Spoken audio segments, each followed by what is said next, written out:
a rich man's world. I have turned the soul of this beautiful land, but that beauty,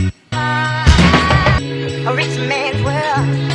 I have turned the soul of this beautiful land, but that beauty. You got your water?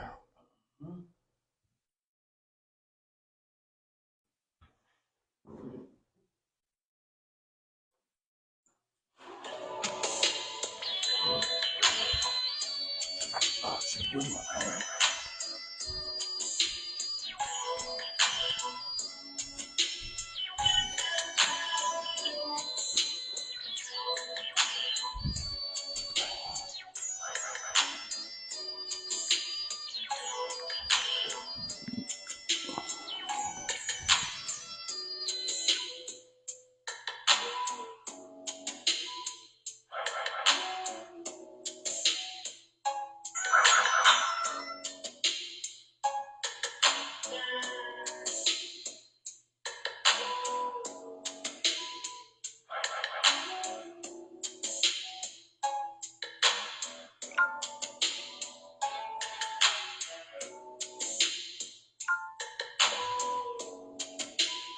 You know, when we don't see bees do the other bees that don't work. Yeah. See that. Yeah. Or ants too. They'll kill them. Yeah, they will kill them. They will kill them in a minute. You ain't gonna sit around here and not be productive. You gonna be an asset or you gonna be a liability.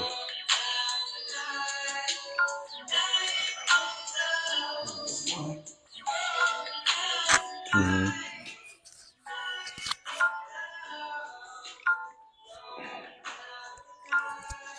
I feel they can hear me.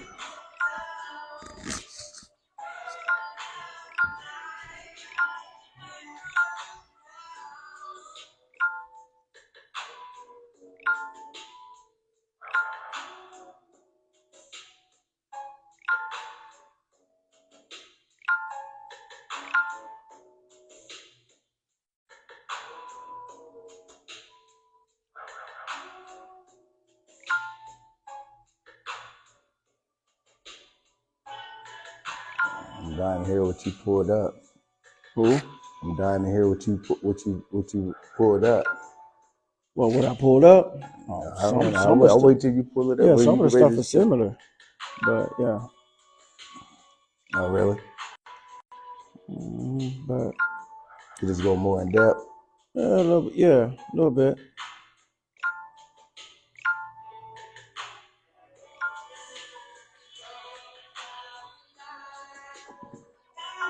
I mean, you pretty much hit it pretty good.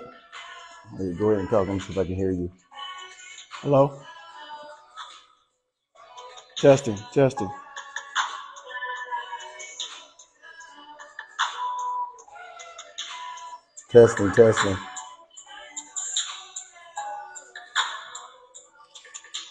Hello? Hello?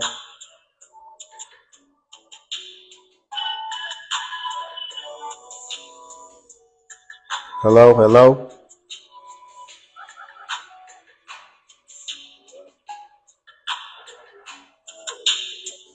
Hello?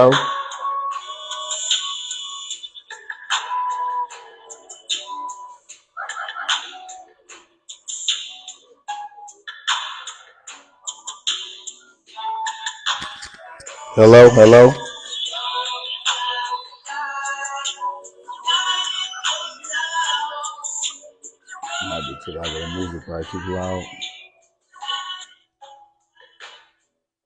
I wish that goes off. Then I see it.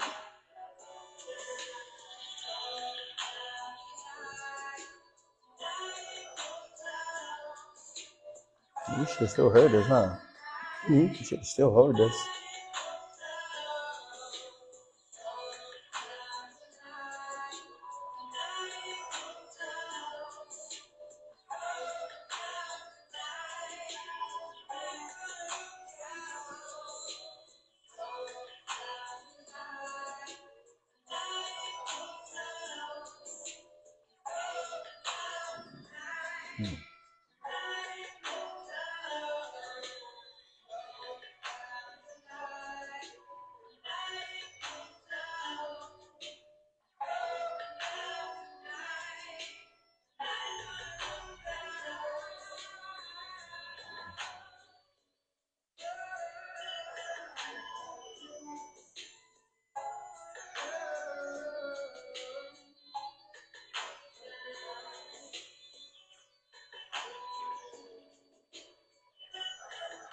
Oh, we got a real long delay.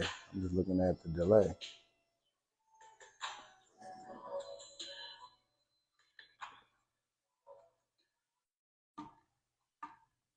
Okay. Welcome to the We Us and Our show. I'm your host, Michael Phelps. From the We Us and Our group. Like I always state, that We Us and Our group is a communication group. We're based on dealing with community issues, but we also think about or talk about solutions. As I say, I'm Michael Phelps from the We Us and Our show, and I'll let King introduce himself. Raymond Carlisle. Raymond Carlisle. Yeah. So, okay. Today's topic is, What could we learn from the smallest insects that has the biggest impact on our equal structures? Let's view the colony and the hives. From ants and bees, communities can learn the value of strong cooperation, efficient division of labor, selfless service towards the greater good, and prioritizing the needs of the collective over individual desires.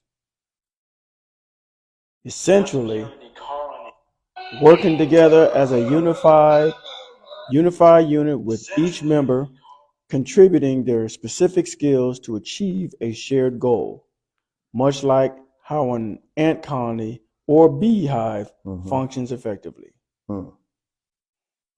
Okay. This topic, the reason why I brought this topic to the forefront, me and you talked many times about the collectiveness of our community and families, and why we don't work as a collective.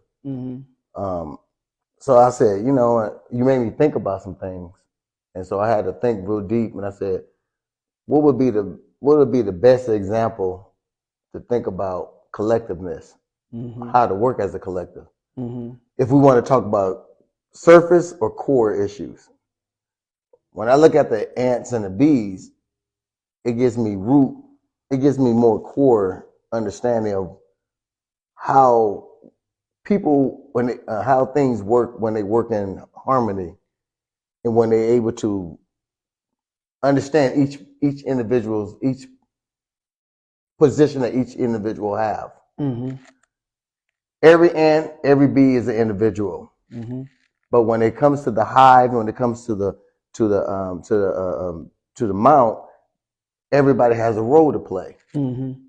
Nope, and there ain't no such thing as a lazy bee or a lazy ant. They get annihilated right away. Those are called liabilities. Ants and bees are looking for assets. They gotta preserve the queen, because the queen has to reproduce more of their kind, so they can exist. Because remember, it's all about existing. We as humans do the same thing. We want to exist. That's why we have last names. We want our last name to be relevant as we move on. We want to leave a legacy within our own. Back in the days, I remember when we was growing up,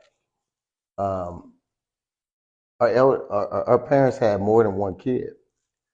They was always striving for like 12, 13. The bigger the family was, The more work could get done. The more work could get done, and the more they have events to keep their legacy going. And it was prosperity too, because if you had a farm and you had that many kids, you had a lot of people that was able to work, and then you had a lot of people that was able to help. Ain't that what the bees and ants have? Helpers and workers. And so it was important. Back in them days, it was important to have more kids, and then plus it was protection, because the more kids you have, they protected one another. So they came with, but there was a lot of more mouths to feed too. You know what I mean? So there's a lot of elements in there that we have to look at. Why these things exist, and what can we do? How can we look at these small things but they have the most impact in the forest and in the jungle. They the smallest things, but they got the most impact. You do not want to run across a path of ants, army ants, or red ants, what do they call them, and get in their path. You do not want to disturb a hive. There's a reason why. You know what I mean? Because they're going to protect their own. Oh yeah, they're going to put that work in. They're going to put their work, and even if they have to there's a lot of them who are going to sacrifice themselves just to protect. Right. What can we learn from them? We can learn how important it is for us to work together. Oftentimes that is the thing that we struggle with the most. We struggle working together. We struggle seeing how or doing what's necessary or making necessary sacrifices for us to be able to achieve goals. As a community, I mean, it's always been a struggle with us achieving goals. Ants don't have that problem, bees don't have that problem, but we have that problem. But then when you look at the ant, you look at the bee, okay, what do they have that we don't? Well, you can clearly see that a bee and an ant, bees and ants have different attitudes. Okay, so you can start right there. The attitude of the ant, the attitude of the bee. It's not about me, it's about we. But even when you talk about the we instead of me, everybody has that attitude, not just some of them. They all have the attitude of we, not me. So because they all have the attitude of we, because of we and not me, work gets done. Yeah. You see what I mean? And if anybody think of me, they don't want to do it. What they do to them? Well, then they don't last. They kill their own. What they call it, cannibalism. And they will feed them to the baby larvae. They will feed their own to the baby larvae. Oh yeah. Yeah. They will.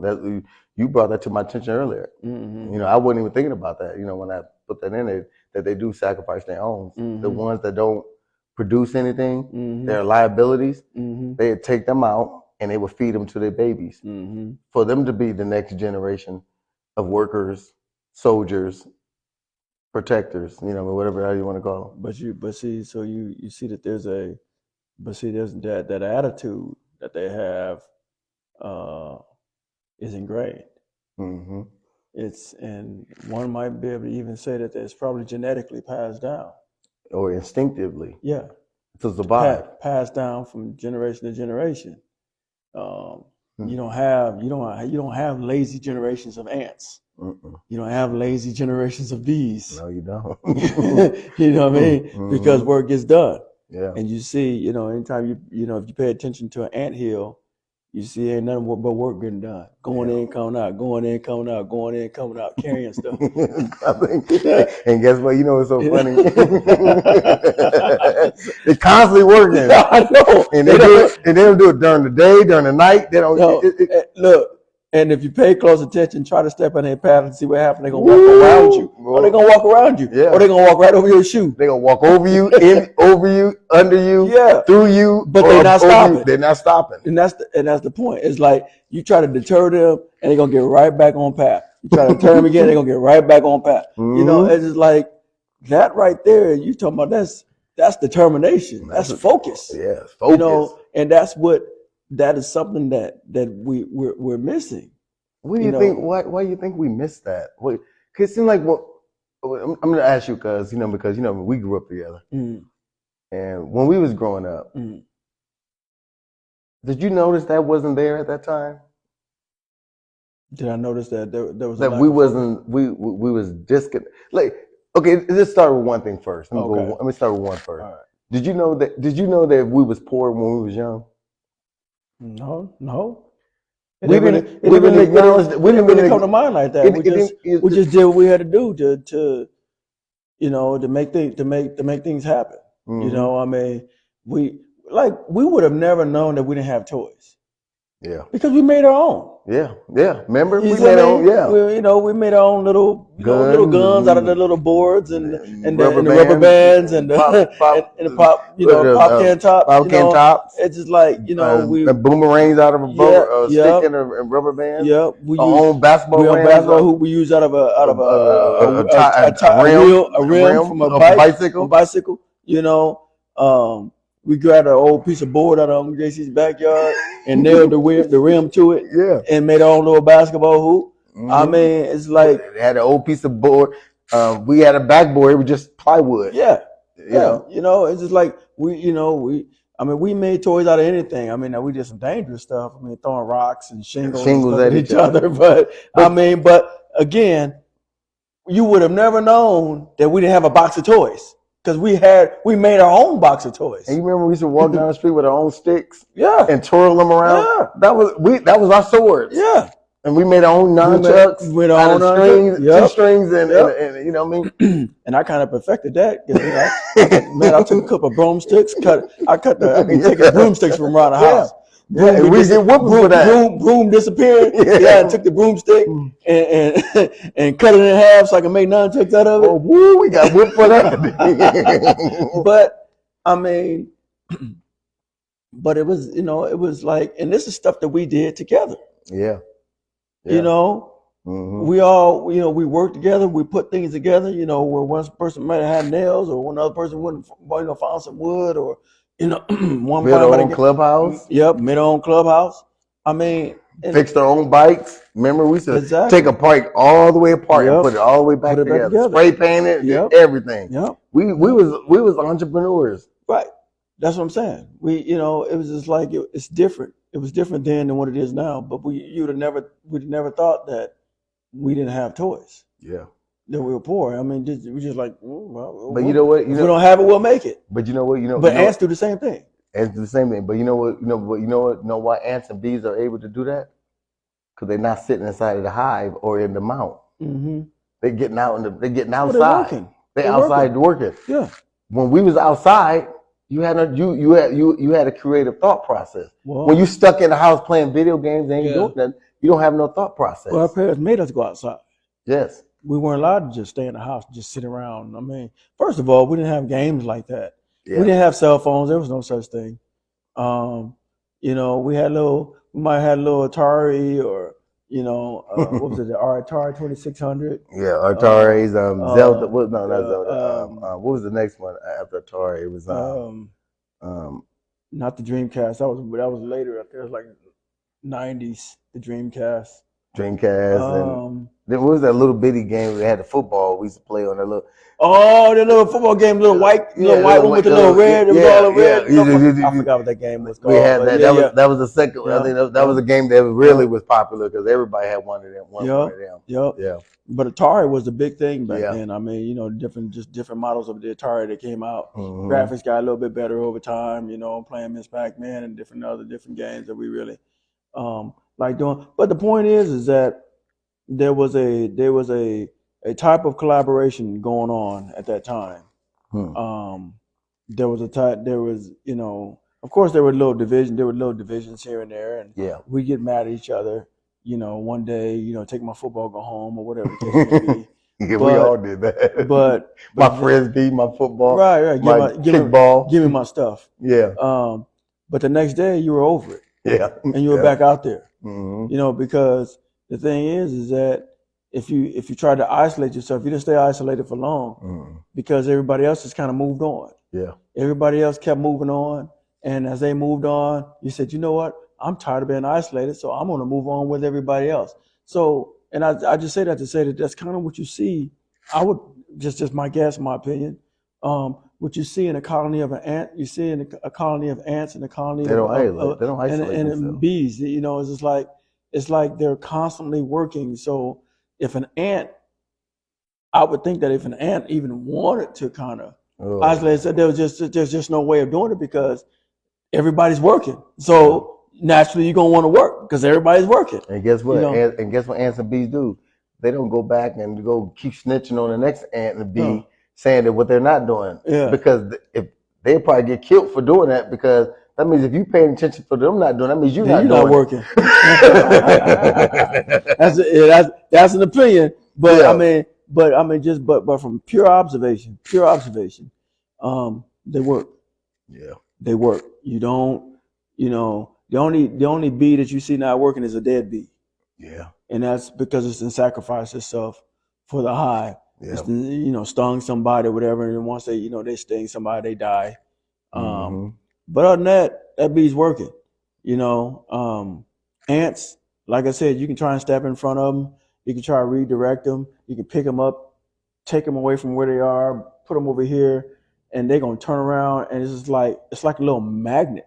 They just start meandering their way right back to the Right back path where that they they were at. on, and then they go right back to work. Mhm. They don't sit there and throw tantrums, Yeah. throwing their little ant Lay arms on in their the back air, and flip-flopping and little antennas, throw little fists because you took them off path.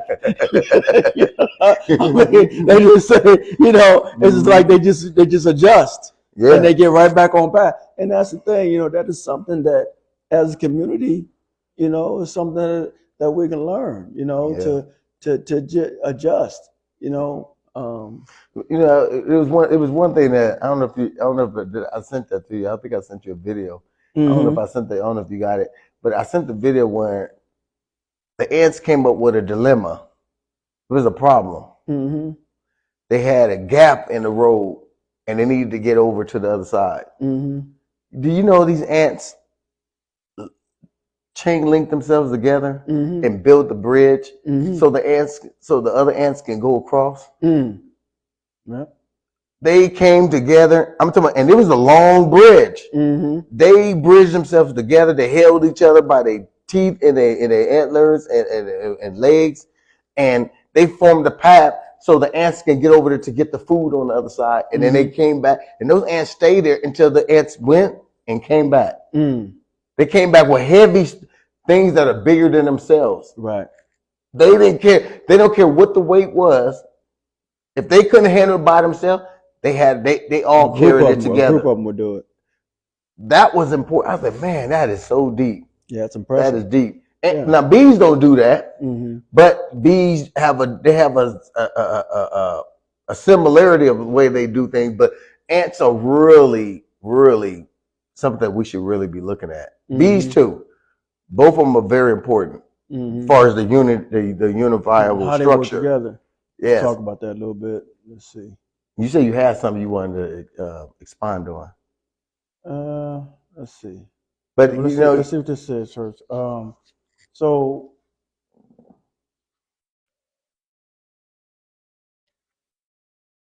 okay, so the key takeaway from ants and bees is teamwork. So let's start with that.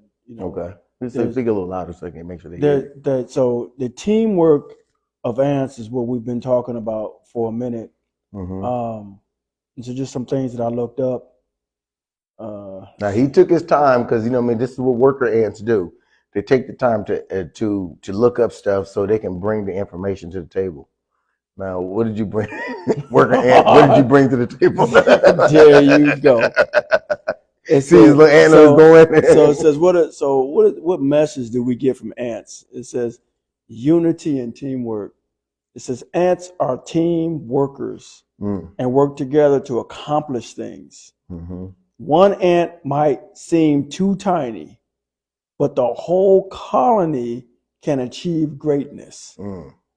Similarly, we as humans possess the ability to work better in teams. Each task divided according to each person's abilities makes the end goal much more achievable. So that right there is something that stood out to me. It says each person according to each person's ability. There's this book, and I forgot. I know the name of it, but I don't know the author. But it's called strength-based leadership. Strength-based leadership. And when you talk about strength-based leadership, that's just what they just explained there, is that you give people tasks according to their strengths. Okay. What you don't want is you don't want the wrong people in the wrong positions. Yeah. You don't want you know, you can, there's a such thing as getting the wrong people off the bus and the right people on the bus. But even after you get the right people on the bus, then you got to put them in the right seats. Yeah. You can't just put anybody just because you got a right group of people together. Those group of people are not all good at the same thing. So you find out what they're good at. Yeah. That's applicable or relevant to the goal that you're trying to achieve, and you put them in that seat. So when you think about a colony of ants, it's like, well, if one's too tiny, well, then guess what? You know that all ants are not the same size. Yeah. Yep. You know what I'm saying? There's always a bigger ant. You know, it's like there's always bigger people. There's always stronger people. You know, you find out what somebody's good at, and you let them do that thing. It's just like, I mean, it's like, you know, and I think about that even when it comes to marriages, it's the very same thing. You know, we talk about a husband and a wife. You know, it's fine to allow a wife to do what she's good at. Yeah. It's fine to allow a husband to do what he's good at. Why? Because it benefits the colony. Yes. It benefits the home. Yeah. It benefits the hive. Yeah. You know, but if you got the husband doing what he's not good at, you got the wife doing what she's not good at, that's not benefiting the colony. That's not benefiting the hive. Or the kids. Yeah. Or, you know, orchestrating the kids. Yeah. You know, it's just like you know, that is the benefit of what we're talking about today, or the application of what we're talking about today. When you're talking about, as we're talking about right now, we're talking about unity and teamwork. Yeah. Because what you don't want is division. Yeah. And that's what you don't see in a colony of ants. That's what you don't see in a beehive. Yeah. You do not see division. You see unity. You see strength-based work going on where everybody is doing their part to the best of their ability. Yes. If that makes sense. Yeah, makes very clear sense. You know, and that's, you know, and that's something that, you know, we can take from the smallest ant, because, you know, each ant, like you said, every ant ain't the same size. You know, worker ants ain't as strong and big as soldier ants. Soldier ants are just might be about the same size as helper ants. So you got the small ants, you got the helper ants. Then you have the ants who just, all they do is clean up around the queen. But they just clean around the queen, and then when they bring their stuff in, they chew up the food and feed it to the larvae, which is the ant, the baby ants, the stuff like that. So, and but the killer part is one thing you said earlier. You said something about pheromones. Oh yes, pheromones. How pheromones work? Yeah, how do pheromones work? Okay, well let's do the definition of pheromones first, then we'll talk about how they work. But a pheromone is a chemical substance that can trigger a social response in members. Say it again. It's trigger a what? A social response. Social response in the members of the same species. Pheromones can act like hormones. So when you think about that, when that first thing that came to mind for me is when I think about how to apply the concept of pheromones to a community, or even pheromones to a culture. Okay, when you apply pheromones to a culture of people who are alike, who have like beliefs, who have like values, who have like backgrounds, who look alike, okay, behave alike, okay, who have like upbringings, okay.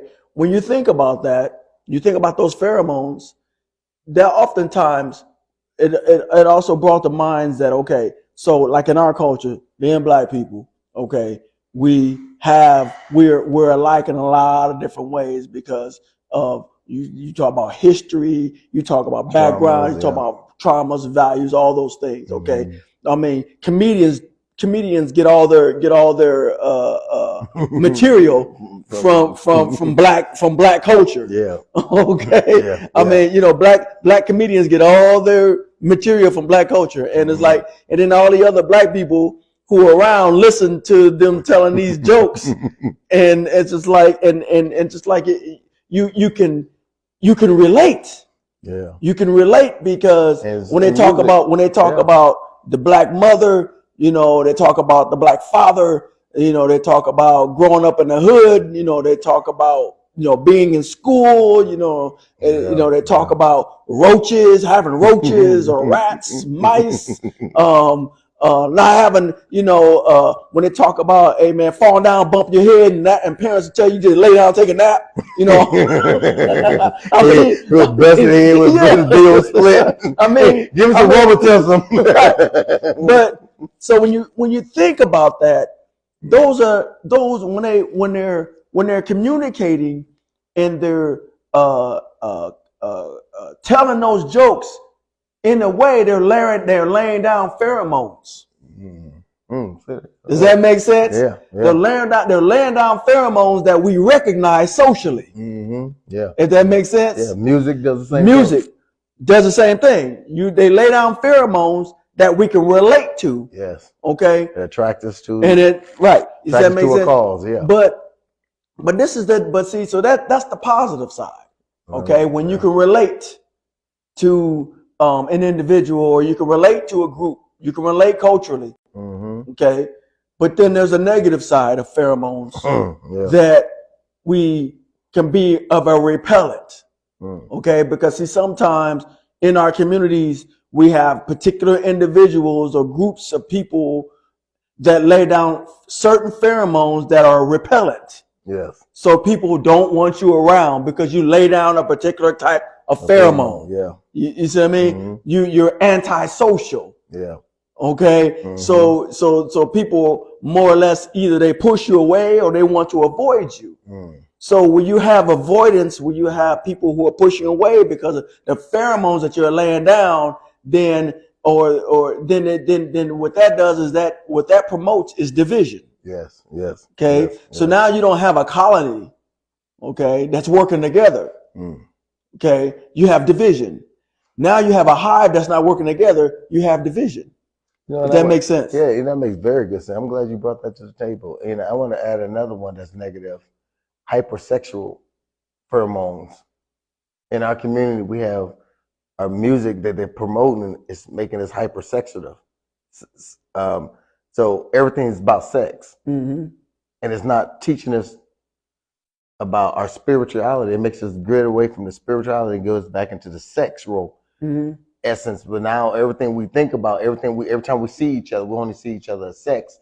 We don't see each other as growth. We don't see each other by building. We don't see each other by being mothers and fathers. We don't see. All we see each other is what we can get, what we're gonna do in the bedroom, versus what we can do building.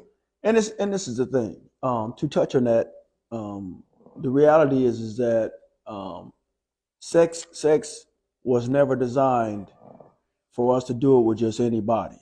Yes. That's not what sex was designed for. Sex was to promote godly offspring. Yes.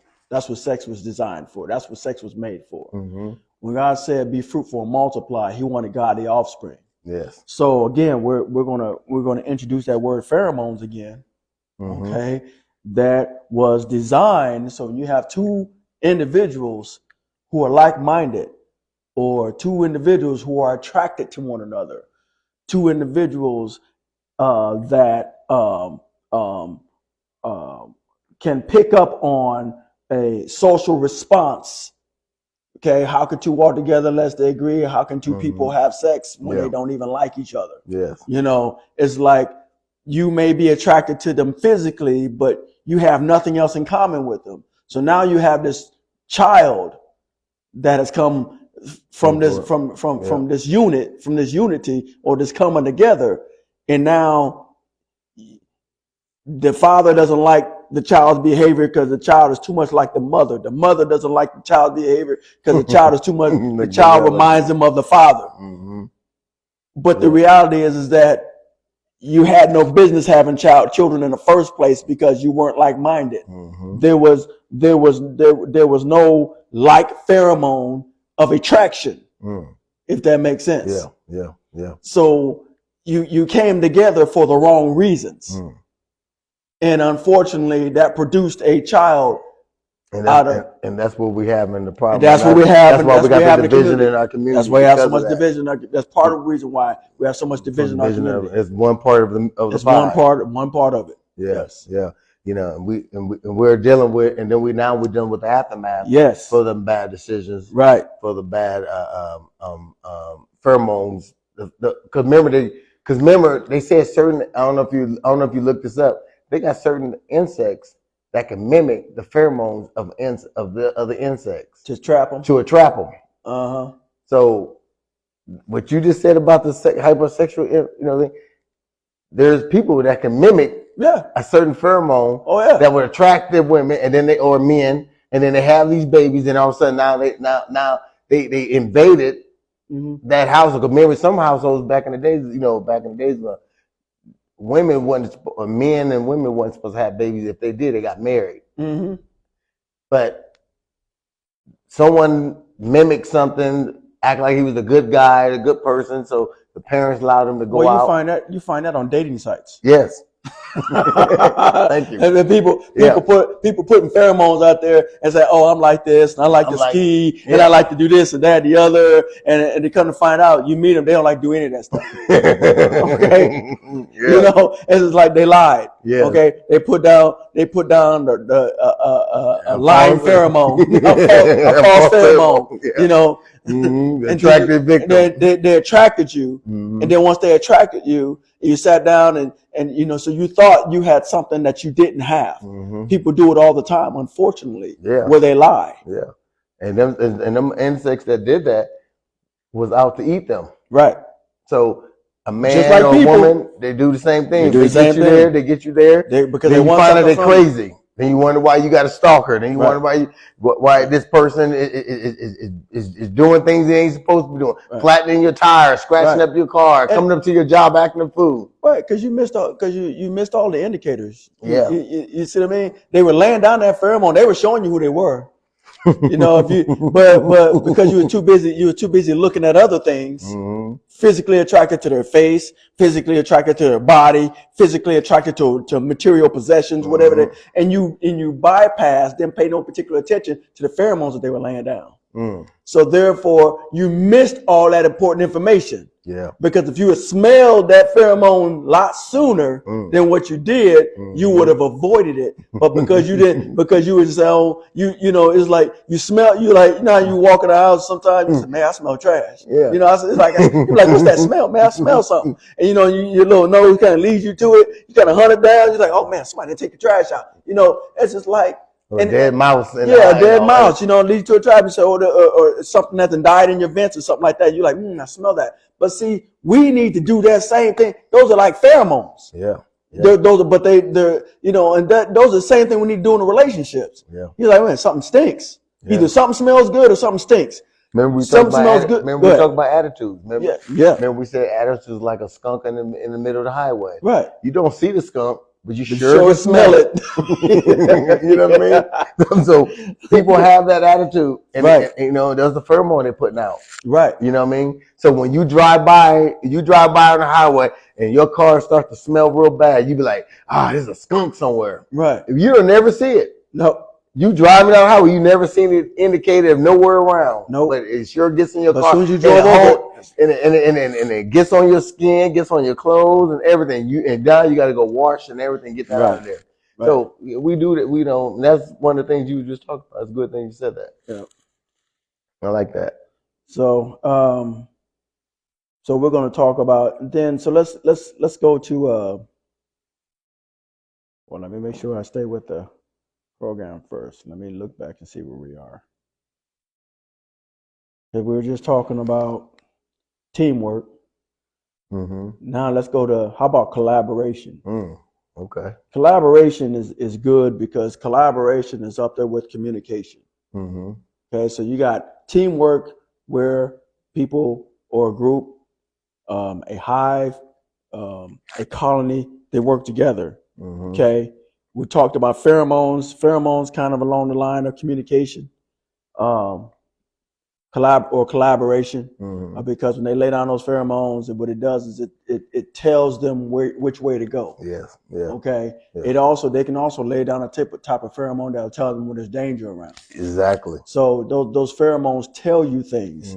But so in a collaborative effort, when we collaborate with one another, oftentimes our biggest struggle is a lack of collaboration. What does that mean? What I mean by that in this instance is that there's a lack of communication. And when there's a lack of communication, there's lack of understanding. So and division can creep and then in. division creeps in and separates and causes a greater division, a greater gap. Yeah. Where there was just a small gap, it's like having a crack in your foundation.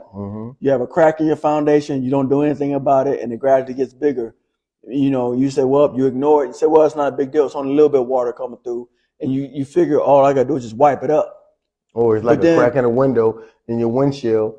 Just because no water coming in, you ignore it. Right. But then the sun hits it, it goes all the way across. It gets cold, it just starts spreading all the way across the thing. Now it took away your vision. Right. Your peripheral vision. And, you know, it's just like, here's an example of what I was talking about. I mean, even with that, it's just like, if you fix that, if you get a rock chip in your windshield, if you go and you get that fixed right away, that probably costs like maybe $25. Yes. If you get it fixed right away, or versus $600 once it done cracked all the way across the windshield. Now you got to get the whole windshield replaced. So in other words, you could have avoided having a whole windshield replaced by just fixing it when it was just a rock chip.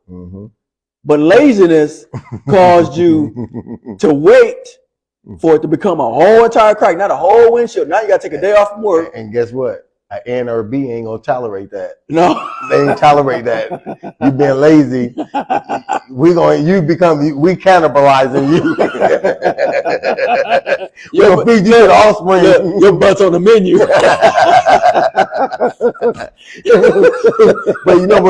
but the funny part is, people will get upset when a police officer will pull them over for having a windshield crack that's interrupting their view. When you knew when it was just a small little rock chip, you should have took care of it. So why get upset now that you're getting pulled over? Because it's in your peripheral vision, and the thing is, you need to have clear vision on you driving down the highway, because you ain't just driving for yourself, you're driving for everybody else. Right. That's part of what we're talking about right now. That's part of that collaboration. Yes. Okay. Communication. Okay. Because see, this is the thing. When you can't see, you can't properly communicate.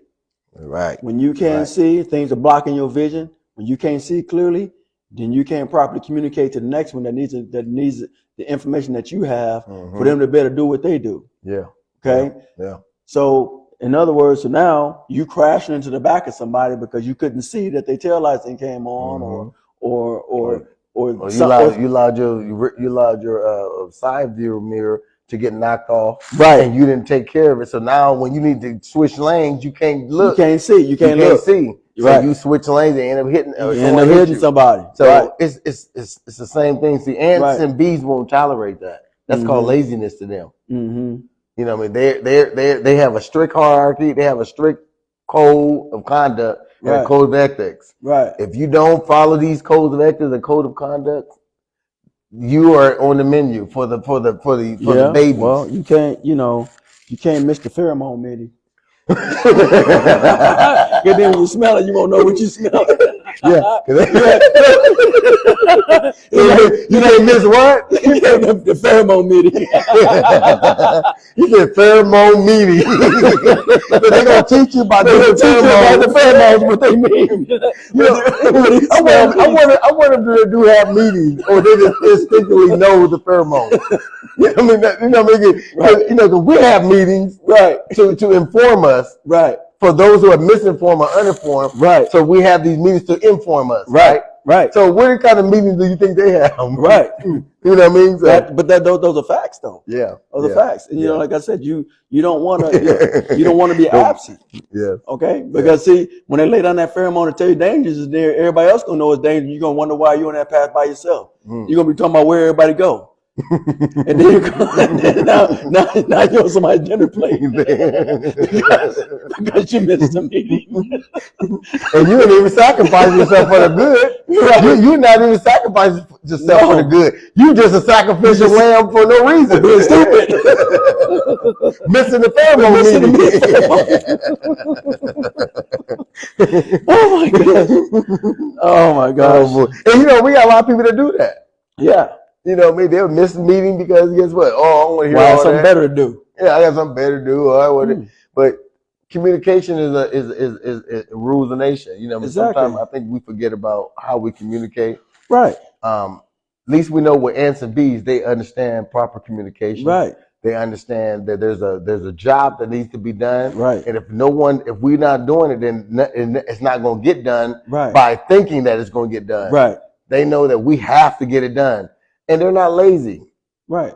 And there's action that must take place. Yeah, and they they don't care how big you are, how big the situation is. They're gonna do what they got to do. Right. Look at ants. They carry things 10 times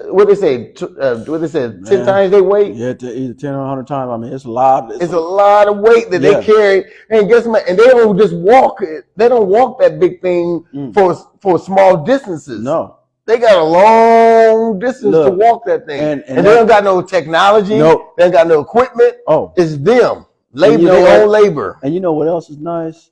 Where is it at? And this is scripturally based, but this is important to consider. Let's see. I want to find it first. Okay. It says it's in Proverbs 6:6-9. You can read that for yourself. But it says in this passage, the wise man Solomon encourages the lazy to learn from the ants' diligence. It says, go and watch the ants, you lazy person. Watch what they do and be wise. It's ants. This is the part that really stands out to me. And this is the point. This is the reason for me bringing this up. It says ants have no commander, no leader or ruler, but they store up food in the summer and gather the supplies at harvest. So you see there is that, in other words, they don't need anybody to supervise them. No. They don't need anybody to tell them what they should and should not be doing. They do it because why? They're working for the benefit of the whole. Of the whole. And they do their part. Yes. And then they let somebody else do their part. But they make sure that their part doesn't interfere.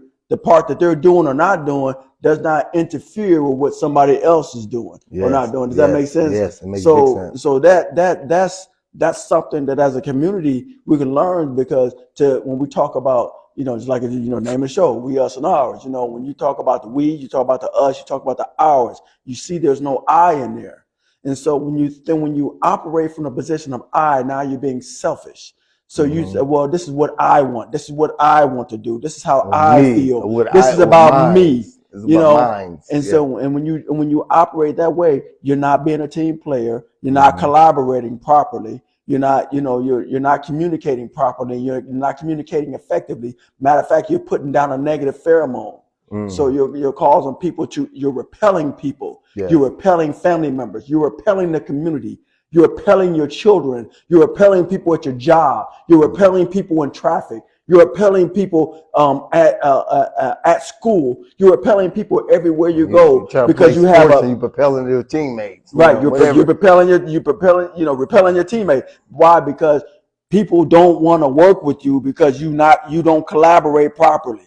It's like a ball. It's like a ball hog on a basketball court. A ball hog is always about getting the points for themselves. They run from one end of the court to the other end of the court and forget that they have a team to pass the ball to. So every time the ball lands in their hands, they're running up and down the court. They're not passing the ball to anybody because they're not collaborating. They're not communicating. People are trying to communicate with them and say, "Hey, pass me the ball. I'm open." But no, this is about me. The other team is putting out pheromones, pass the ball so we all can win. Right. But he ignored the pheromones and said, I want to do what I want to do. I want to do what I want to do. Right.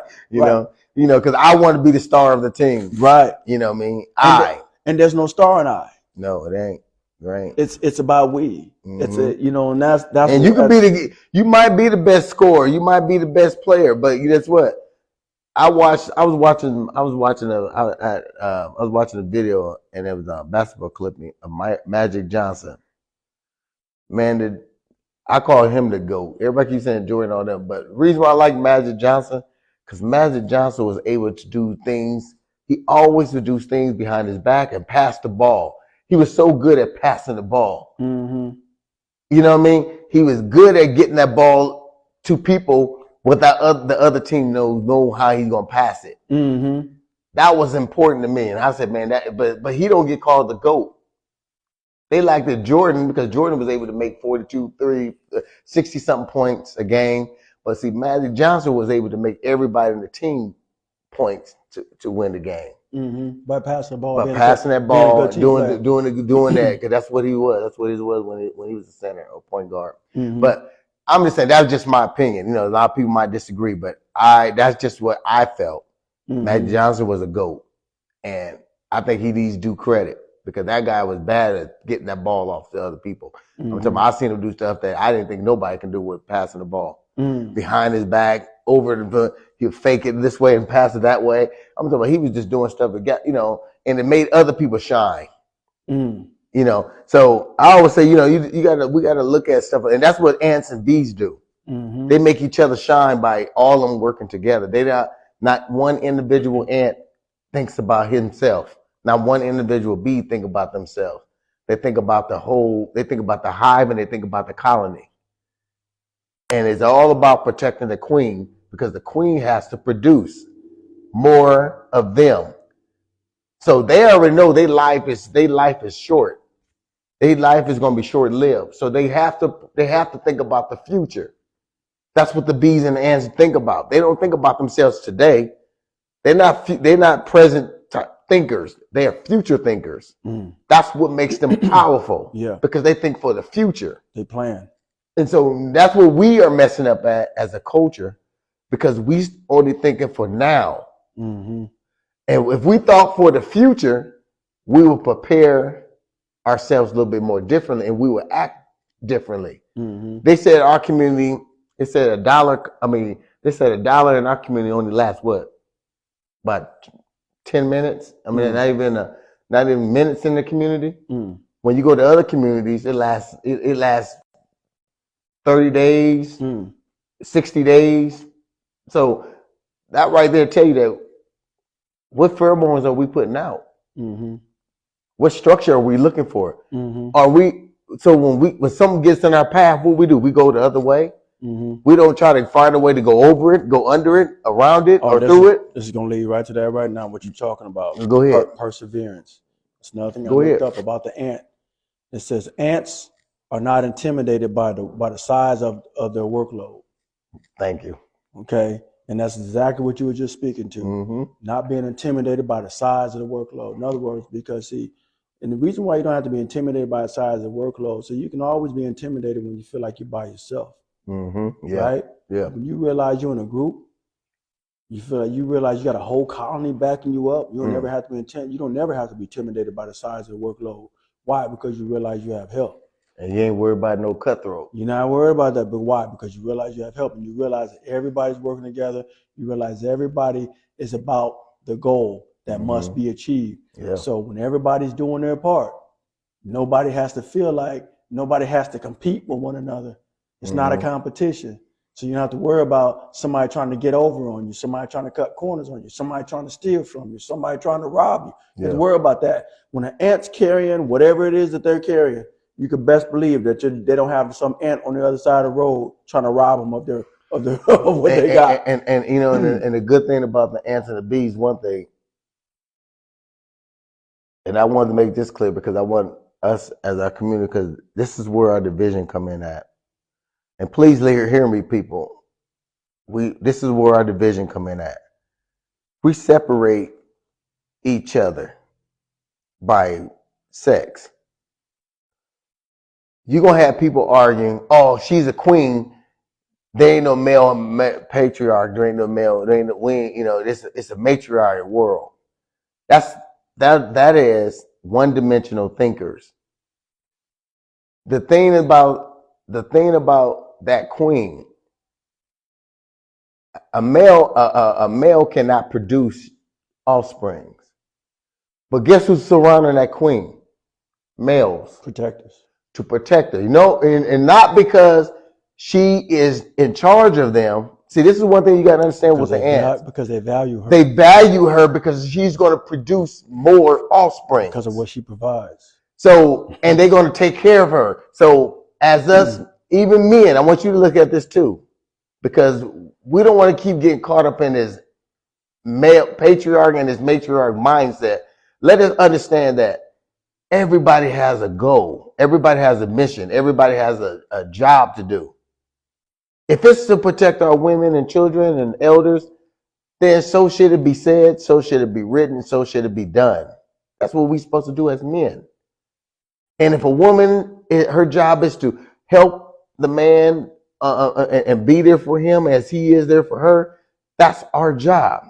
Why we keep separating ourselves from the bigger picture?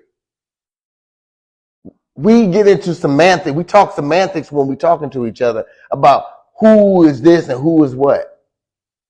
There ain't no big I's and little U's when it comes to us. We got to get out of that mindset. We got to stop separating. Every time we try to go into a fight and try to fight for the community, guess what happens? Guess what pops up out of nowhere? Somebody putting out a pheromone and said, "Oh, it's women. We ain't getting treated right. So what? It's about us women." I'd be like, "Wow, are we here now?" Our whole community is suffering. Our children are suffering because we started dividing ourselves amongst this. Men and women. Can I read something? Yeah, go ahead. It says, what is the moral of bees? This is something else I came across. You'll like this one. Bees, through complex and patient communication, work together to ensure their colony thrives. It didn't say queen. Nope. It didn't say it didn't say patriarch. It said together. Together to what? Work together to ensure that their colony thrives. Colony thrives. That's what ants and bees do. Mm-hmm. They all understand their purpose, and their purpose is to keep their species alive. Mm-hmm. That's what it's about. Mm-hmm. It ain't no big eyes, ain't no little U's. There ain't the queen saying I'm better than y'all, and ain't the males who's protecting her saying I'm better than you. They work together. They don't have those arguments. They just know there's a job that needs to be done. Let's do it. You do what you're good at. I'm gonna do what I'm good at, and what matters is that the colony benefits. And they already know the queen only got so many years to live. Yeah. So guess what? They're preparing for the next queen. Yeah. And they're preparing for. So you got to understand this is how their nature work, mm-hmm. and that's why we can learn from them. Mm-hmm. But what we try to do is argue about who's who. Mm-hmm. That's one-dimensional thinking. When we're supposed to have 5 dimensions of thinking. Oh, that leads us to the next point. What's that? Adaptability. You like why I put them together? Yes, they adjust their strategies based on environmental changes and can quickly respond to challenges. Thank you. That's the key.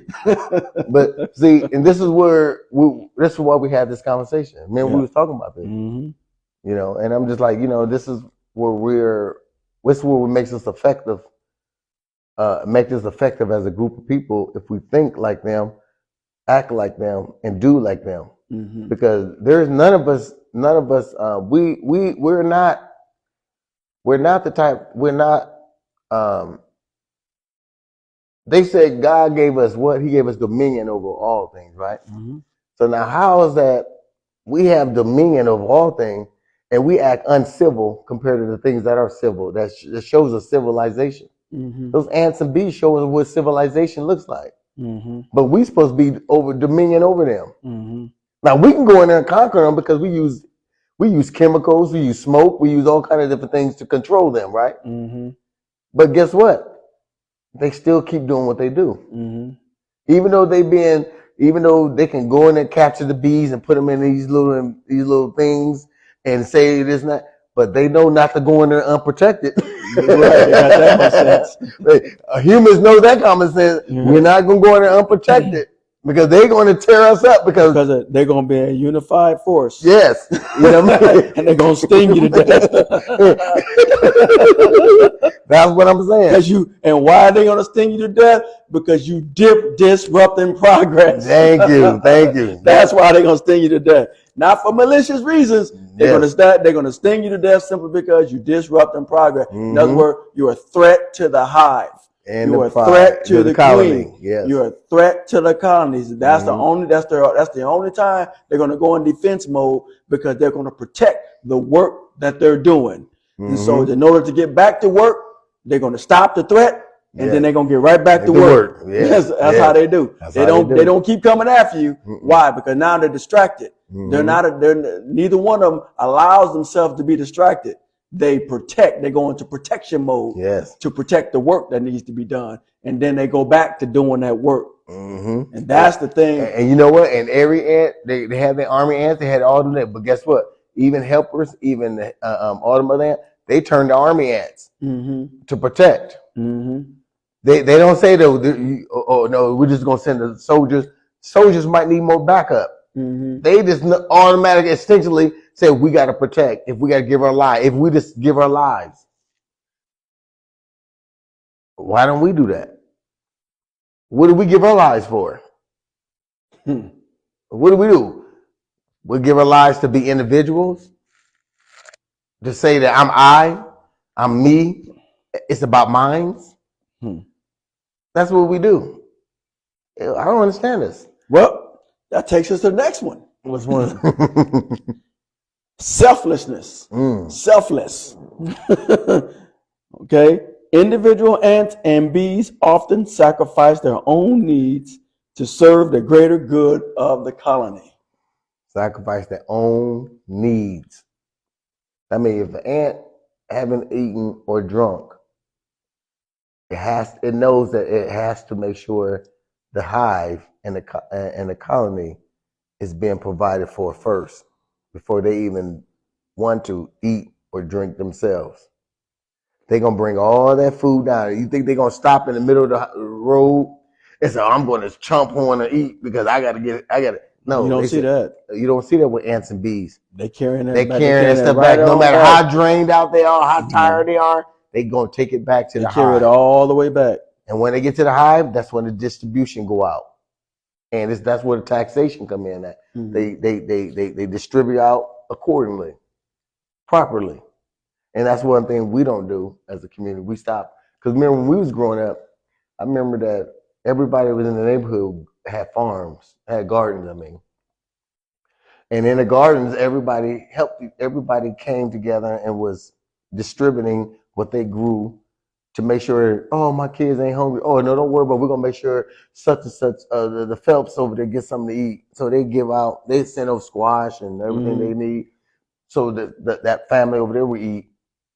And then, because out of a hive and economy mindset, if I don't feed them, guess what's going to happen? They're going to break in my house trying to get food. So what we have to do, we have to protect we're going to make sure everybody eat, so that nobody be trying to break in each other's homes. So in other words, what we're just talking about, we adapt. We adapt. You know what I mean?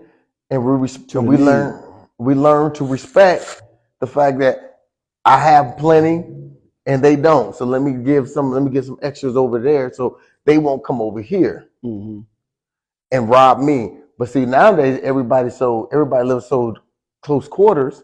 Everybody's individual. They come out their house, don't even know their own neighbors. Ain't no way we lived in our neighborhood and nobody knew each other. We grew up that way. We knew each other growing up. Oh yeah, you came out the door. You had to speak. If you didn't speak, you got in chat. Remember that? Yeah, but these days, no, we don't know our neighbors. No, nobody talking to their neighbors. Everybody come and go in their own little space. Yes. You know, so I mean, but that, you know, that speaks to a mentality change though. That's not a colony mindset. That's not a hive mindset. That's an individual mindset. Okay. And when you go to an individual mindset, it's all about me, mine, and me and mine. Yes.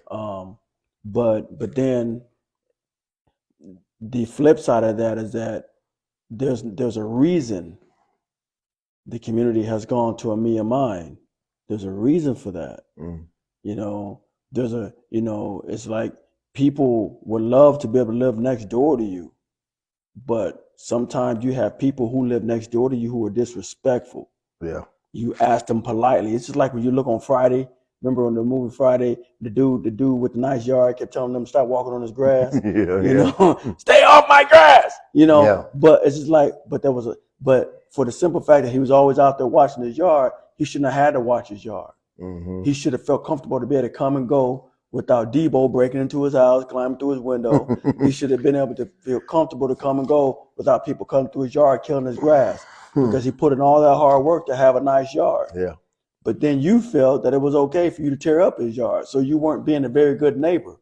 So with all that being said, is that these are the things that we have to consider when you want. You know when that started happening, because I'm gonna tell you when that started happening. Because you gotta remember, and I don't like to say this in a negative way, but I have to say this in a way that I know. Mm-hmm. It started with our parents' generation. Then when our parents wasn't teaching their daughters and us, I remember there's a lot of mothers who had kids at 15 years old and 14 years old, young age, and they knew how the hardship was on them and the credit and all that stuff. They knew the hardships of their life, but they wouldn't pass that information down to their daughters or their sons. Mm-hmm. So now what happens is when that 80s and that 90s, that 70s to the 80s and 90s time came in, when they start having their children, there was a disconnect somewhere in there, and then because they was either partying the disco age, they was doing the psychotic drugs, they was doing all kind of different things. So therefore, they started disconnecting themselves from their parents. Mm-hmm. And I know that some parents, I was listening to some people in the community when I was talking to some women and certain people in the community. They were so disappointed in their great grandmas or their grandmas because they gave their husbands so much attention that they felt like they was weak. So when their moms start having a child, they say, "Oh no, we're not going to teach you to love your husband and do this for your husband. We're going to teach you to go get your own education. You need to be educated. You need to go do this. You need to do that." So therefore, they didn't teach them how to be a wife anymore. So you broke the hive mentality. Yes, they broke the hive. You broke the colony mentality. You did, and that's what started to happen. It was the bitter mothers that was bitter at their mothers because they mother. Well, every time they went to ask their mom for something, "Oh, you need to go ask your dad." They didn't like that, and then they always thought that dads was bad because dads was disciplinarians, Mm-hmm. and dads would come home either drunk or maybe just harsh, so they was upset with their dads, and so rightfully so. So but the dad was he showed his love compared to what he got from it. So it was just like a whole bunch of miscommunication. What you're talking about was a broken system. Broken system. Okay. Dad was broken. Dad come home drunk, be abusive to the wife, or be abusive to the children. Yes. or not dealing with them, no love, share no love, or not interact at all, yes. Watch TV all night or whatever the case may be, and just kind of check out. Yes. And the mom would keep the kids away from them. Right. So I'm just like, but Grandpa was coming. Grandma used to try to keep everybody over here, and Grandpa he come in and let him go in, and so I seen that this with my grandparents. I'm just and I know my grandpa was a good guy, but those are the signs that you've seen. I had to go back to really look at that from a bigger picture. Because that can affect a lot of different people. Even though when he got to our age, Grandpa started slowing down because he wasn't as strict as he was. He started to loosen his grip because we the grandchildren. So he started loosening his grip compared to what he probably was with them. Because if you listen to my uncles and them, they would say, "Oh, he was totally different then." Just like some kids might say with me today, you know, my sons might say, "Oh, Dad is different with my kids than I am with me," because you get tired and you get worn down. Even with my mom, she was, you know how she was with us. She was way up here, but then now she's just with her grandkids. She's totally different. So, well, I mean, to an extent, I mean, you learn some things, but when you learn, how you apply what you learn matters. You know, again, you know, we go back to that pheromone word. You know, what that chemical that was left behind, what it communicated. The drunk father, that pheromone, that chemical that he left behind, what that communicated to the family. Cheating father. Yeah. Or the mother that was absent and partying in the street and not being at home and not available to their kids or whatever case. Or having different men in the house. Yeah, different men run through the house. What pheromone, what that communicated, you know. These are the things that it breaks the hive or colony mentality, because you're no longer working for the benefit of the hive. You're no longer working for the benefit of the colony. You're working for the benefit of yourself. Yes. That does not work in a colony for a colony. That doesn't work for a hive. So it's you know, people have forgotten what it means or even what it looks like to sacrifice. You know, it's like, I'm not sacrificing. I'm not doing that. I'm not going to be the one. That's not my job. I'm not, you know. And when you have that mentality, then everybody suffers. Yeah. You suffer because you got a bad attitude, and it's only going to take you down, not up. And they suffer because you're not doing your part. So now they can't do their part because you're not doing your part. So everybody suffers when someone breaks the chain of communication. When somebody breaks the pheromone chain of communication with the others, so that everybody knows what to do. Children only know what to do because they learn from their parents. Parents are called parents for a reason, and children are called children for a reason. Children, in and of themselves, they learn. That's why they're called children. Adults, they teach. That's why they're called. Well, that's the reason why they're supposed to be called adults. But not every adult is an adult, and not every child knows how to be a child. But every child knows how to be a child. But they don't know. If a child doesn't know how to be a child, it's only because they weren't taught how to be in a child's place. If that makes sense. Yeah, and you know what's funny? You know, the funny thing about that is that with the ants and the bees, the queens produce the children, but they don't teach them.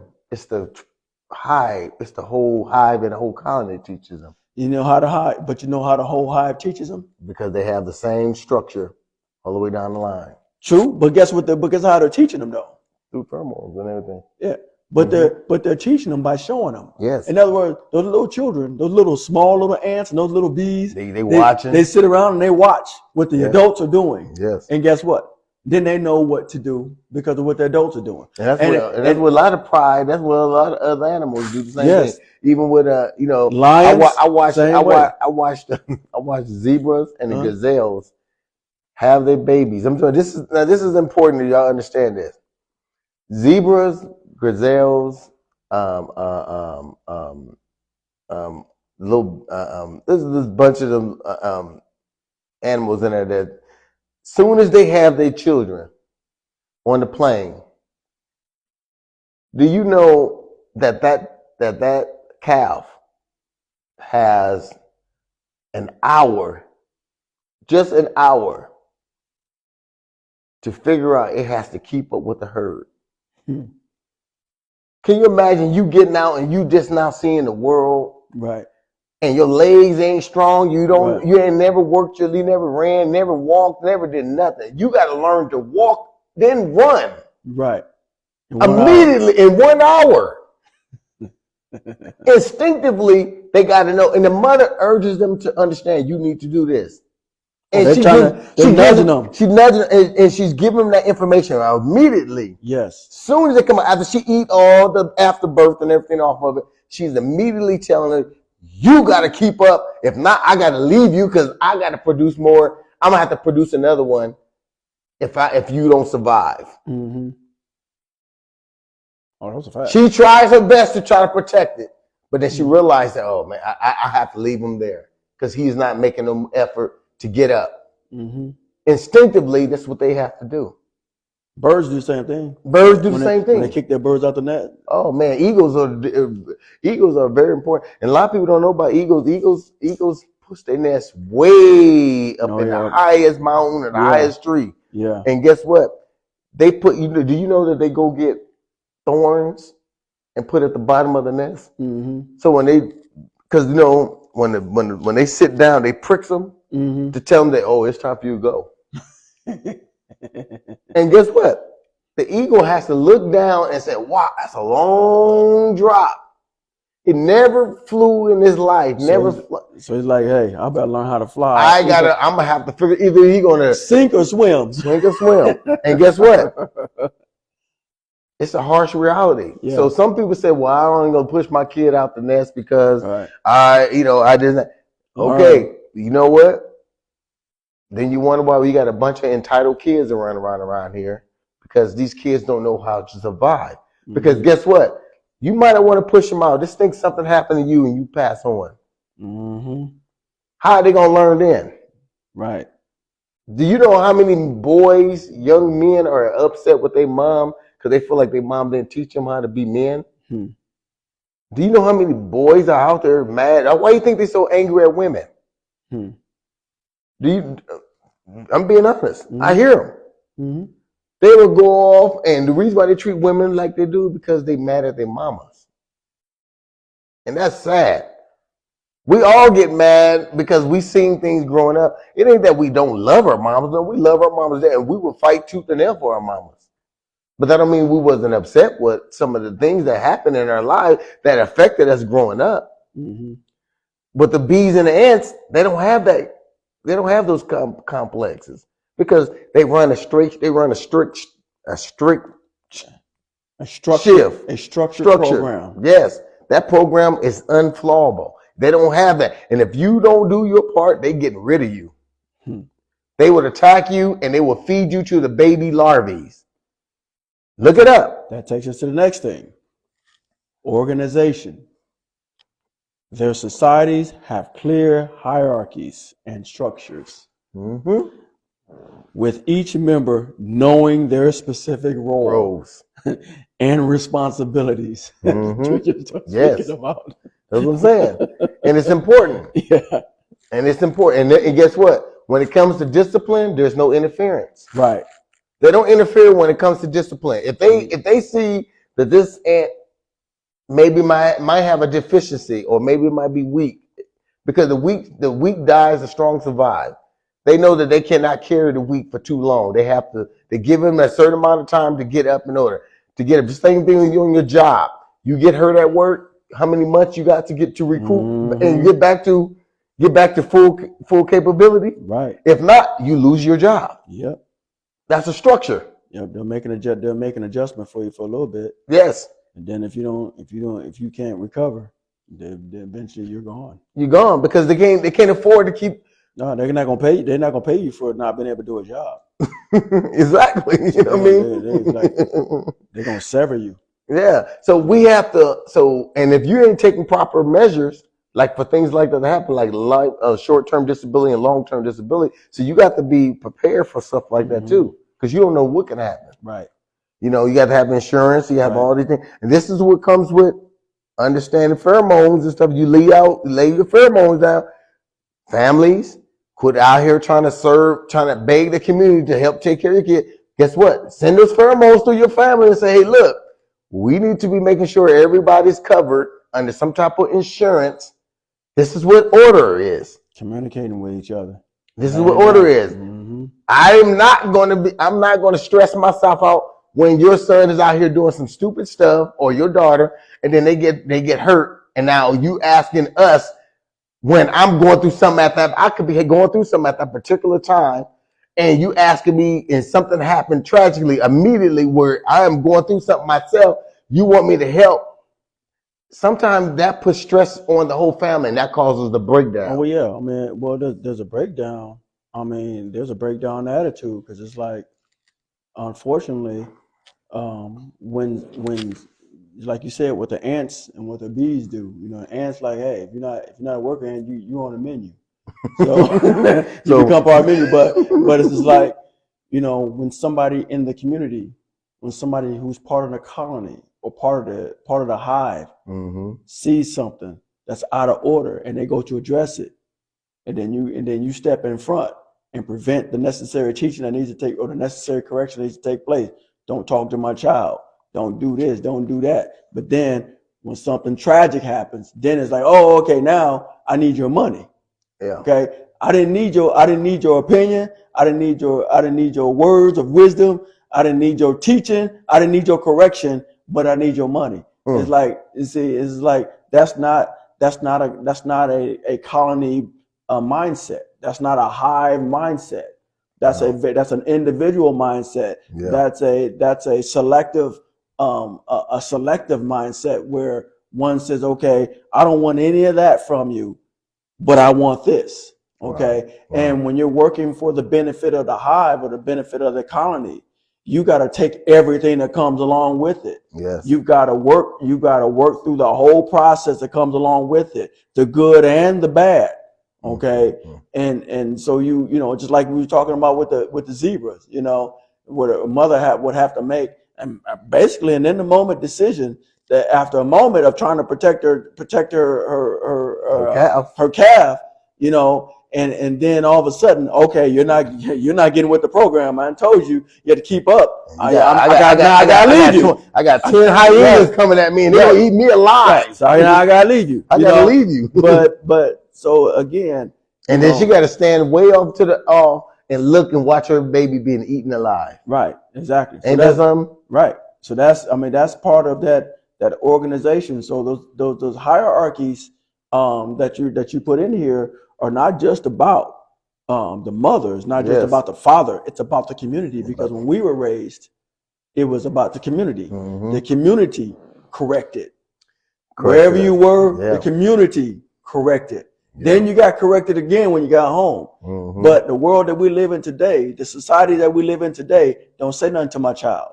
That's because we got more younger mothers that had children, and because their mothers didn't teach them, or they didn't like the teaching, or they didn't like the teaching, or they didn't want the teaching because everybody wants. We all, you know, what I mean, I understand. That's why I always talk about the prodigal child. We all there's prodigal childs out here who just wants to figure out life for themselves. But in the concept of figuring out life for yourself, you're going to go through some things that it's going to cause a famine. It's going to cause you losing friends. You're going to cause yourself going through a lot of different things. And then you're going to have to resort back to something that you didn't learn. You're going to have to resort back to the teaching. Right. In some way, some shape, some form. Right. So that's where we want to start thinking like a colony or a hive, so we don't have to go back to those. We don't have to resort back.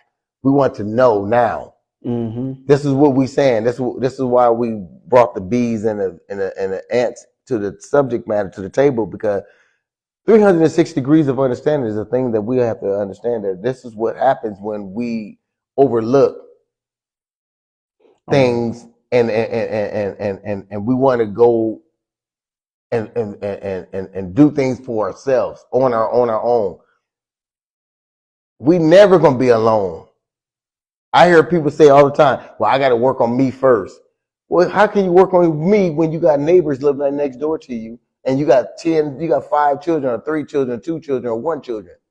You can never work on yourself. And then you want a man or you want a woman, whoever you want. You want a man or you want a woman, and then you got a child and you got family. How you gonna work on yourself? It's never going to work that way. I hear people say that all the time. That's a individual mindset. That's where I'm talking about. Bees and ants don't think like that. Well, I would partially disagree with that. Well, go ahead and tell me why you just pointed out. I'll bring it back to you. And this is the reason why I partially disagree with that, because there is a portion of the importance of working on ourselves so that we have something to pass down. Yeah. we have to hold ourselves accountable. That's part of working on ourselves. Because when there's lack of accountability, then it makes it impossible for you to see the importance of your role in the colony or the hive. So there has to be accountability, and that accountability is working on yourself. Yes. If that makes sense. Yes, yeah. So, and I want to add to that. When I say you can't work on just yourself, and the reason why I'm using that as an analogy is because in process, in any due process, we always going to have self-evaluation. There's always going to be a self-evaluate. You self-evaluate. But then internally, you have to understand that what your evaluation is still going to be surrounded by all the things around you. So therefore, when you doing your self-evaluation, just remember the equation is that you still have a lot of other elements around you that you have to figure out into yourself. You have to adapt. So when I say, because if I'm working on myself and I got 5 children, I still got to work on them too as I'm working on myself. And if I got a broken family and I'm trying to bring and I need help with my family to help raise my children, I still got to work on myself, but I still got to include them in. Yes. Or I'm living in a community where there's violence in here and there's a lot of killings and stuff, and I don't want my kids to be subject to the violence, so I have to work with the community. Right. So that's what I'm saying. So you can work on thyself, but you also got to understand there's an equation, a bigger picture than yourself, because we still got to work amongst everybody that's around us, because we're not affected by what you do by yourself all the time. You're still affected by other people. When you drive in the car, you're in the car by yourself, but you still got to drive for other people. You're affecting everybody, and you have to drive. You have to drive defensively. Yes, and so you have to, that's what I'm saying. So you still got to always pay attention to other drivers. Yep. So even though you're driving for yourself and you're trying to get to a destination to get there for you, you got to drive for them too. You still got to drive for them, because sometimes they're not paying attention. And then sometimes you got children in the back seat. So you got to make sure they're safe. So you always wrestling with other things in there. That's what I'm saying. I'm not saying you're wrong. I'm just saying that's what I'm saying. I get it. So so we kind of talked about how we can apply these lessons. It's a pretty good subject. So we got community projects, which means by working together on shared goals, which we've been talking about. Individuals can contribute their unique talents and skills to achieve larger objectives. We talked about that. Effective leadership is what we're talking about right now. Leaders can inspire and motivate others by focusing on the collective benefit and fostering a sense of shared purpose. That's what I just said. Yeah. So that, so we just finished talking about that. So now we're moving on to communication and collaboration, which we kind of touched on earlier. Open communication, collaboration among family, community members are crucial in efficient problem solving and decision making. That's kind of what we spoke on earlier. We talked about how important it is to allow the community to help you in raising your children, and not say, hey, don't talk to my child. Now, I understand you taking that stance with if someone is trying to abuse your child or harm them in some kind of way, then you step in because it's your job to protect them in that instance. But if someone is telling your child the right thing, don't find yourself stepping in and negating the teaching that they need to get in that moment from somebody who's in the community, because do understand, you as a parent or grandmother or whoever, guardian, whatever, you cannot be everywhere all the time. So there's always going to be somebody else that's going to step in, whether it be a teacher, whether it be a principal, whether it be a boss, whether it be, a police officer, or, it could be anybody in the community, another adult, it could be a neighbor. It could be anybody in the community that sees something going on with your child and they step in and say something. And you bite their head off for saying something. Next time they see your child in danger, they're gonna shut their door, and they're not gonna want to say anything. What's is unique about what you just said? What's that? Now let's go back to what you just said. You shut your door for people trying to help your child. So now you shut the door. State come in and take your child. And put them in these little halfway houses. And they got to listen to somebody else. and you have no say so. And you have no say. Now you're really mad. So either you're gonna allow them to do right now while you there, where you can help guide and steer them, Right. or you're gonna let them take them out of Or your they're gonna home take them and out give your them to home somebody altogether. else. And let somebody else raise them. Let somebody else do the same teaching that someone else was just trying to give them. Now he has to go here where there's a structured home, Right. structured environment. Right. So we can prevent a lot of these things if we Right. if we thought like a hive in Right. a colony. Yeah, if we if there's that's the benefit of collaboration. Yes. Collaboration is a type of team effort. Collaboration also includes not only the work being done as a unit, but it also includes the communication that's necessary for the work to be done as a unit. So then that takes us to the very last one, being social responsibility. Yeah. Meaning recognizing that everyone has a role to play in contributing to the well-being of the community. Yes.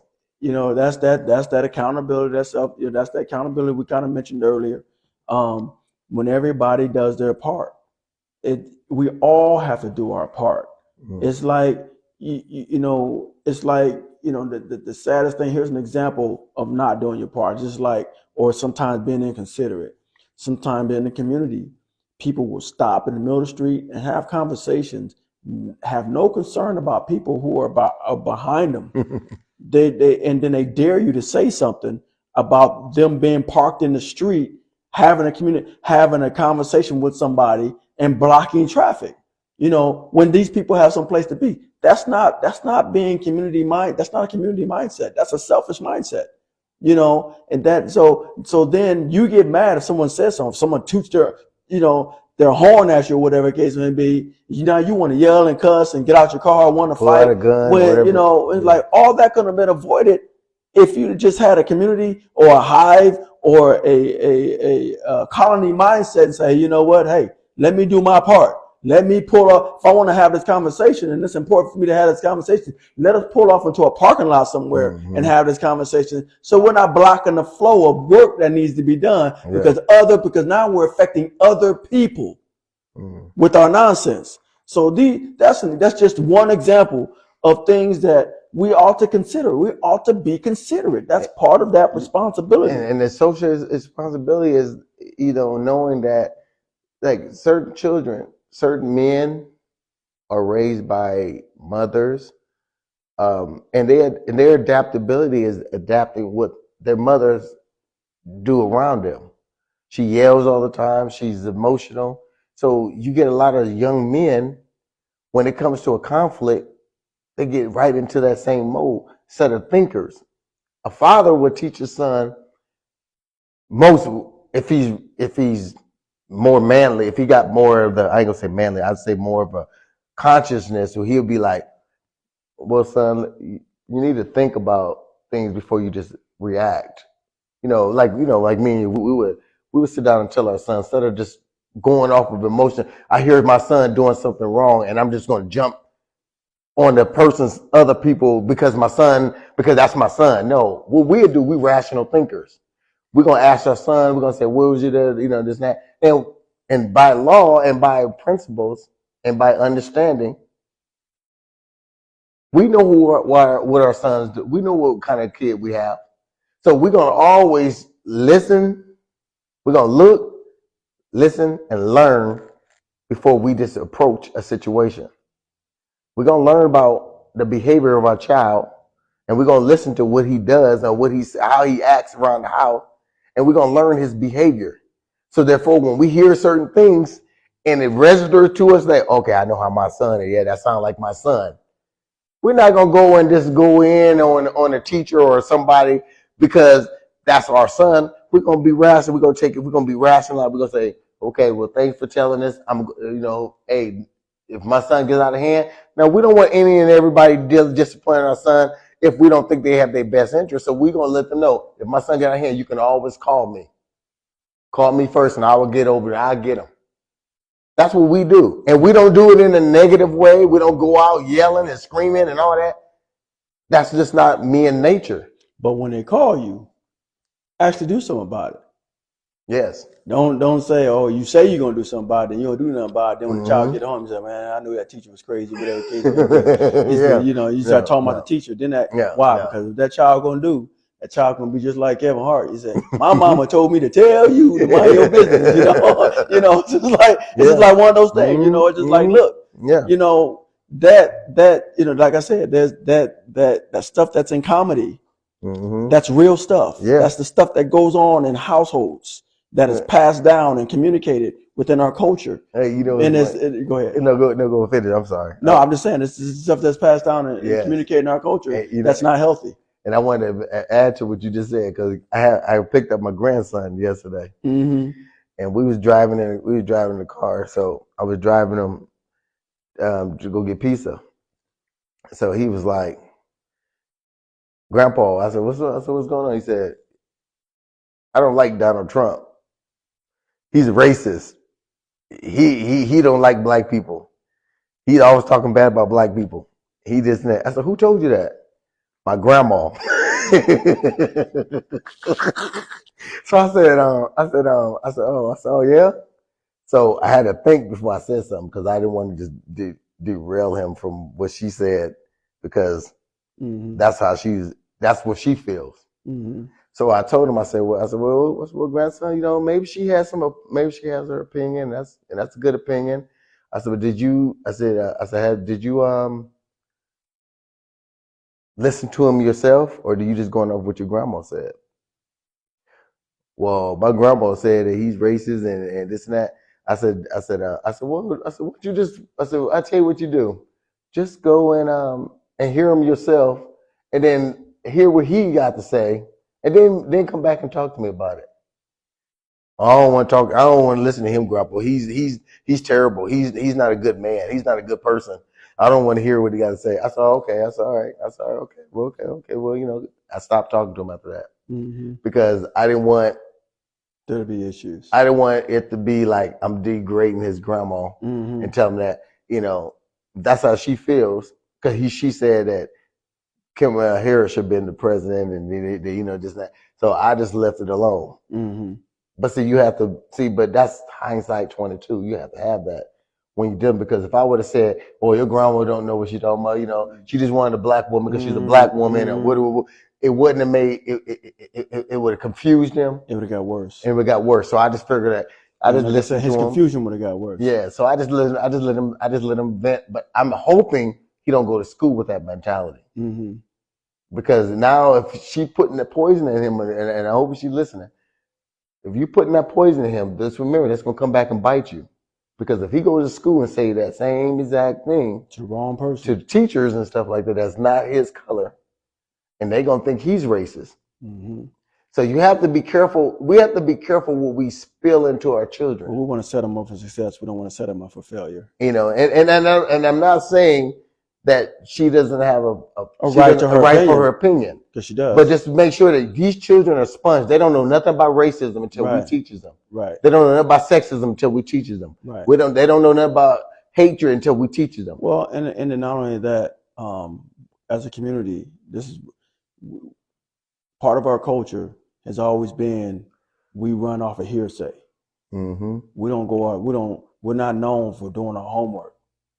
So with that being said, when we teach our children, the best thing you can teach your child is, I tell you this, my mother told me when I was a child, and it's something that always stuck with me, and that is know that you know that you know. And what she meant by that is do your research. Mm-hmm. And so that's what I do. I've always done it. If I'm going to argue with you about something, I'm going to know what I'm talking about because I've done my research. Yeah. I'm going to come with facts because I done my research.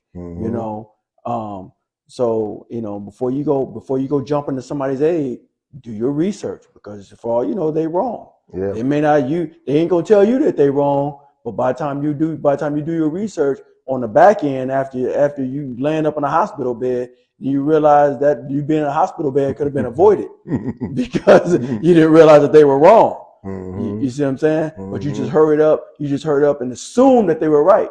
Yeah. You see, those are the things that we want to be mindful of. So, when we're teaching our children, teach your children to research, to have informed opinions. Yes. That's important. You always want your opinions to be informed, Yes. not uninformed. Mm-hmm. So that as a matter of fact, I'm gonna end right there. I think it's a great place for me to end. And that's why bees and ants don't do that. They don't misguide their No. They don't misguide their colonies or hives. Or hives, because the job has to get done, and they don't need no hiccups, no disruption in the organizational structure. Right. So they keep opinions out the door. They just keep the workload flowing. Right. And that's what we need to do. We need to, because I always pay. There was one thing. There was a saying: how could a man tell another man that another man is not working if he's working? Mm-hmm. If he's working, and he don't got time to pay attention to when you're not working. Mm-hmm. Only time he pays attention is when he stops and watches you. Or if you call me while I'm working. Yeah. So that happens a lot. Yeah. You know what I mean? So we get people complaining about people and this and that. Well, what are you doing at the time when you watching him? Right. You stop working. Now, you think an ant or a bee is going to stop doing what they do to tell you about another bee? Right. They don't. They're too busy working. They're too busy working. They got too much to do. They don't let anything distract them. Exactly. They on that job. So, where's your final comments? This is a good subject, man. No, I thought it was great. Yeah, thought it was great. I thought it was gonna be a hard subject to talk about, but it's like we flowed. It flowed pretty good. Yeah, yeah. I thought it was gonna be a little difficult too at first. Yeah, I was kind of wondering it from him. Like we're gonna actually, I didn't think it was gonna be difficult. I thought we were gonna run out of material. I thought it was gonna be too short. Oh really? But man, it went the whole time. So well, we always bring the fire. Yeah, so it worked out. It worked out. So had a great time. But my final take just pretty much is, it's just like the show, we, us, and ours. Be about the we, be about the us, be about the ours, not about the I. Because when you break everything down, that's really what this discussion was really about. Mm-hmm. It was about thinking about the colony, thinking about the hive as a whole, that everybody benefits, and not just one. Everybody's got to do their part. So, in closing, be willing to do your part, and when you're willing to do your part, not only will it benefit you for doing your part, not only will it benefit the community for doing their part, but if you have children, it also benefits your children, because your children will grow up seeing you do your part, and they will jump in and start doing their part because they've been watching you do your part. Yes. And I always say, as a community, one thing we always got to understand as a collective, there's a thing that's called assets. Then there's the thing that's called liability. Then there's the thing that's called stakeholders. Every ant, every bee is an asset to the colony and the hive. They're stakeholders. So what they invest in is what they get out. Right. Now, when there's a liability there, that's when cannibalism kicks in. That's when they deal with it. And the reason why I'm using cannibalism, we don't cannibalize each other when that happens, but there is the thing we call exile. We will exile someone out because they're not adjusting to the program, or they're not producing, for the organization, or the community, or the family. So, and I think what we have done, I think we allow too many agitators in our group, in our midst, that brings disruption. So therefore, it takes us off course. We have elected political figures or grassroots individuals who have their own agenda, have their own things that they want for themselves, and they're not looking for the whole. And we don't know how to identify those type of people, because either we are blind or we're not sniffing the pheromones. So I think that what we have to do is start paying attention who we calling to represent us, or present us as a collective. And I think that I think I'm not the type that's going to run to every beck and call for everybody in the community, because I think that's detrimental. That's not instrumental to what we need to do. I think a lot of research and a lot of things have to be done before you even take on any task when it comes to community issues. Because there's a lot of hidden stuff behind the scene that you can run out and do something and try to do something because you're emotionally attached to certain individuals or certain things, that you might find yourself in shadow waters with no understanding what really happened. And then when you find out what really happened, then you find yourself in a midst of Shark infested water. And then you look like the bad person, or you look like nothing will get done, because guess what? You run out there trying to take care of everybody, help everybody, and they're not, and you don't do the proper research, and you find that person lied, or they did things that it was out of the ordinary. Guess what happened? That's a stain on your name. Now you ruffled a whole bunch of feathers. Yes, and now you got enemies, and you got this, and you got that. So I always say, do your due diligence first, and make sure that you have everything. You have all your I's dotted and your T's crossed. So then when you do run out there, you're able to stand on something. That's what they say, solid foundation. That's why they say you got to have a footing first. Before you can build anything, you supposed to have a footing. And then you got to find out how tall is this fight is going to be. If that fight is going to be like a Woodman Tower, you got to figure out how deep your footing's got to be to build on. Because if you don't have the right footing, guess what happened? That building's going to get built and it's going to fall over when the wind blows. That's why the Three Little Pigs was a deep story. I keep telling y'all. Some people build a house with sticks, some build with sand, some build with bricks. When the winds come and when the storms come,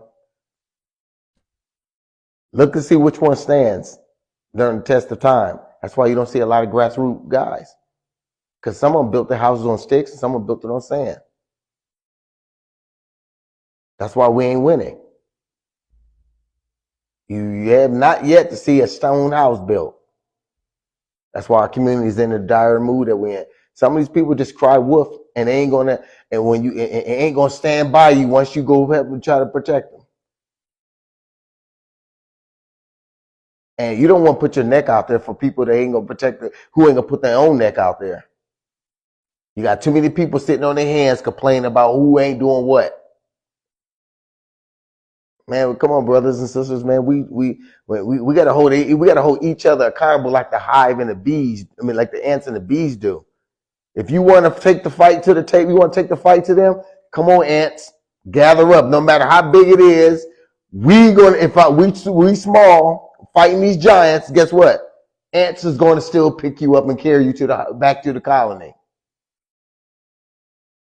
Bees are going to still know when to sacrifice their lives to protect the hive. This is what we got to do. And all I say is this: we, us, and ours, love, life, and loyalty. Peace.